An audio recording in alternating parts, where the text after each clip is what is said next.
nti ndi omu ku abo abalabiddwamu omugaso n'obwesimbu ne baweebwa tiketi ya NUP era nga ngenda kukiikira ekitundu kya Makindye West. Olwaliro tusimbudde nga Buganda naye nga enteekateeka zaatandika dda. Pulezidenti waffe mukimanyi bulungi nnyo era twagala okwebaza abantu b'omu Eastern Region okwaniriza pulezidenti waffe obulungi ennyo bwe mutyo. Tubeebaza kati ne Buganda omulundi gwaffe naffe gutuuse era ng'olunaku olw'Emmande tugenda kutandikira Mityana. Tutunuulidde okukunga bannayuganda okwewala abo bonna ababasosodde ebbanga lyonna. Tutunuulidde okukunga bannayuganda okuyimirira ku mazima n'obwenkanya nga bakola byonna bye bakola. Abanyigirizibwa obudde butuuse tugenda kufaayo twogere ku ezo ensonga. Tuze tuzoogerako ebbanga ddene naye obudde bwe buno.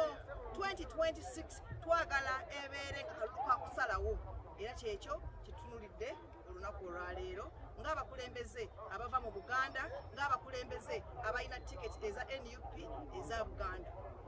Zigenda kuyingira mu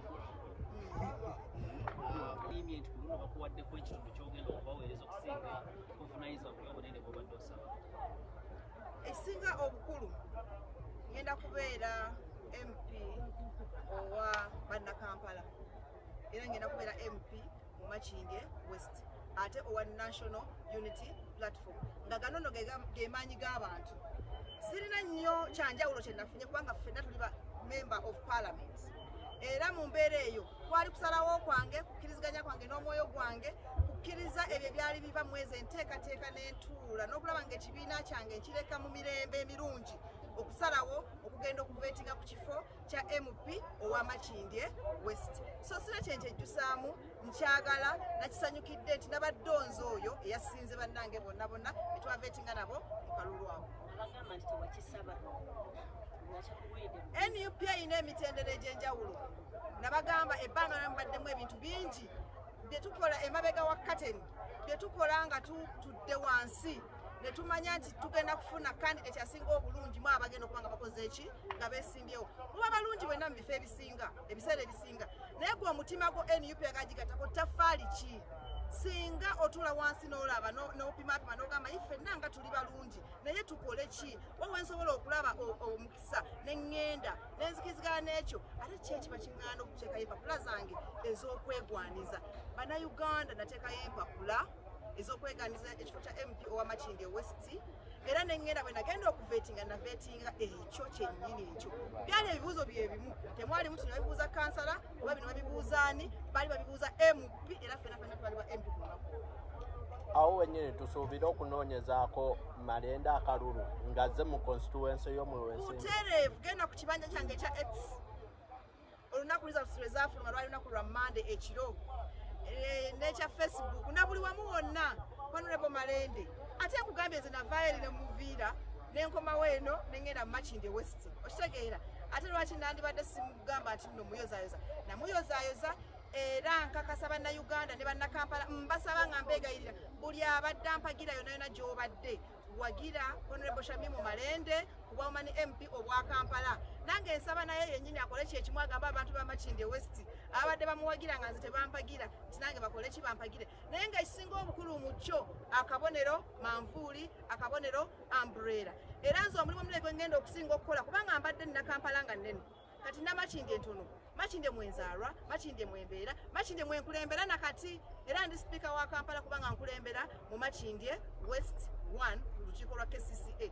So ebye Makindye mbimanyi abe Makindye bammanyi tutambudde ffenna tukoze ffenna emirimu bagenda kunzikiriza ngende nnoonya akalulu ka pulezidenti waffe His Excellency Robert Kyagulanyi Ssentamu era bagenda kunzikiriza ngende nnoonya akalulu ka umbrella manvuuli. Makindye nze komanda nze field commander Makindye West era nzijja mwebale nnyo mwebalire ddala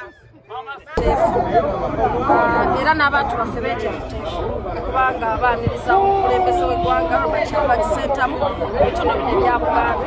Kye tugenda okukola kwe kulaga rigimu eno eriko nti bino bye bagamba nti Buganda ya Museveni ekyo si era zero wabula Buganda ya people power era Buganda ya National Unity Platform Buganda ya Robert Kyagulanyi Ssentamu ate wamu ne Uganda yonna.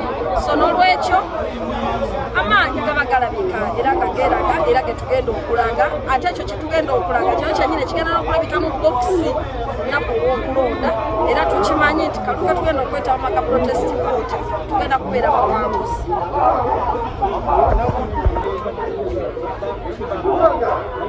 Sookera ddala okwebaza bannakampala